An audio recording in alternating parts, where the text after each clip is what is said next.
कानून के खिलाफ एहतजाज करने वालों को धमकाने वाले साबिक पुलिस एहलकार को गिरफ्तार कर लिया। इसकी शिनाख्त राकेश त्यागी की हैसियत से हुई है और वो उत्तर प्रदेश के बागपत का रहने वाला है। दिल्ली पुलिस के मुताबिक राकेश त्यागी 2014 में वीआरएस ले चुका है। दरअसल पुलिस का लिबास पहने साबिक एहलकार का वीडियो गुज़िश्ता दिनों सोशल मीडिया पर वायरल हुआ था।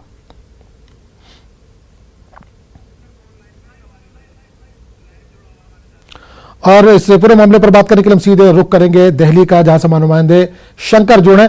शंकर, राकेश त्यागी का एक वीडियो वायरल हो रहा था जिसके बाद पुलिस ने कहा है कि उसको हिरासत में ले लिया गया, अरेस्ट कर लिया गया है। क्या है पूरा मामला? देखिए, इस सिरफिरे जो पुलिस कांस्टेबल है उसका नाम जो है राकेश कुमार त्यागी बताया जा रहा है। राकेश कुमार त्यागी जो है वो दिल्ली उन्होंने वीआरएस ले लिया, यानी कि खुद से वो रिटायरमेंट जो है उसके लिए उसने अपना अप्लाई किया था वीआरएस, उसके बाद रिटायर हो गया था। लेकिन इस बीच में जिस वक्त में नागरिकता संशोधन कानून के मसले पर जिस तरह से यहां पर राजधानी दिल्ली में हंगामा हुआ, उसके बाद कई पुलिस वालों के ऊपर में जिस तरह से पत्थरबारी हुई, उसके बाद उससे ये खफा होकर उसने अपने वर्दी में एक पोस्ट डाली और उसमें एक साफ तौर पर कहा कि अगर कोई पुलिस वालों पर हमला करता है, अगर पुलिस वालों पर अगर कोई पथराव करता है तो उसको वो शूट आउट कर देंगे। उसका ये वीडियो जो है उसने अपने फेसबुक पे डाला राकेश कुमार त्यागी ने। उसके बाद वो वीडियो वायरल हुआ। वीडियो वायरल होने के बाद इस मामले की जानकारी दिल्ली पुलिस की साइबर सेल को मिली और साइबर सेल ने इस मामले की गंभीरता को देखते हुए केस रजिस्टर किया। उसके बाद उसे गिरफ्तार किया। गिरफ्तारी के बाद हालांकि वो बेलेबल ऑफेंस था, उस मामले में उसे बेल भी मिल गया, लेकिन उसके बाद बेल मिलने के बाद भी उसने फिर से एक वीडियो बनाया और उसने कहा अगर दिल्ली पुलिस के किसी भी जवान पर अगर पत्थरबाजी होती है तो उसका जवाब वो उसी तरीके से देगा। हालांकि उन्होंने इस बात का भी जिक्र किया कि अगर वो जितने पत्थर हैं उस पत्थर को चुन करके वो राम मंदिर के लिए बकायदा भेजेगा।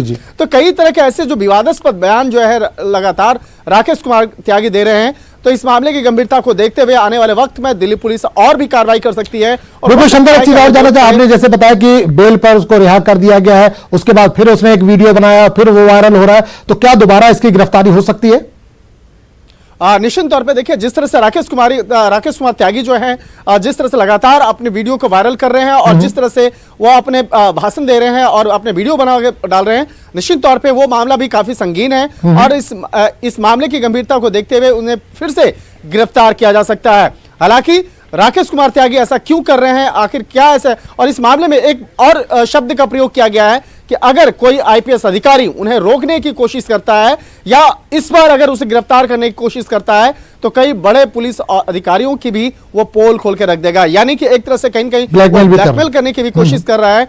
तो इस मामले की गंभीरता को भी समझा जा रहा है और कई जो वरिष्ठ अधिकारियों का नाम ले रहा है, तो वो भी आप जानने की दिल्ली पुलिस कोशिश कर रही है कि आखिर किन किन अधिकारियों का नाम लेने की कोशिश कर रहा है, क्या वो वाकई में उनके खिलाफ कोई मामला है या इस तरह के जो हंगामा कर करके दिल्ली पुलिस की छवि को खराब करने की कोशिश कर रहा है। बिल्कुल शंकर, गृह मंत्रालय का भी उन्होंने जिक्र किया, अपने जो वायरल हुआ वीडियो, गृह मंत्रालय का भी जिक्र किया कि शूट आउट का ऑर्डर गृह मंत्रालय से मिला है।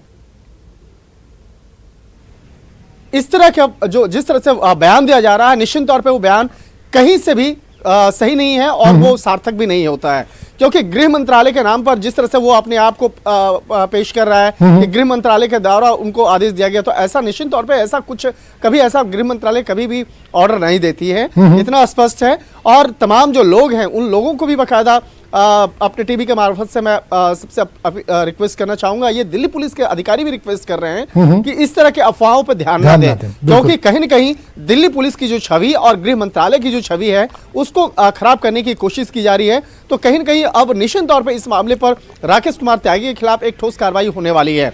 और जिस तरह से गृह मंत्रालय का नाम गलत तरीके से लिया गया और दिल्ली पुलिस के वरिष्ठ अधिकारियों के नाम पर जो ब्लैकमेल करने की कोशिश की जा रही है, तो कहीं न कहीं ये मसला काफ़ी संगीन है। और इस तमाम मामलों को ध्यान में रखते हुए दिल्ली पुलिस के अधिकारी कल देर रात तक इस मामले पर भी बाकायदा चर्चा किए कि आगे इस मामले में किस तरह की कार्रवाई करनी है और किन धाराओं के तहत बाकायदा इसको गिरफ्तार किया जाना है। हालांकि जिस तरह से वो इस बात को भी काफ़ी गंभीरता से कह रहा है कि उसे वरिष्ठ अधिकारियों के द्वारा कहा गया है। हालांकि जब आप सेवानिवृत्त हो चुके हैं, वीआरएस ले चुके हैं, उसके बाद दिल्ली पुलिस की वर्दी पहन करके इस तरह के गलत बयान देना कहीं से भी जायज नहीं है। तो इन मामलों पर चलिए, बिल्कुल जांच जारी है। बिल्कुल, चलिए, बहुत बहुत शुक्रिया शंकर इस तमाम जानकारी के लिए। आगे बढ़ेंगे दूसरी खबर की तरफ।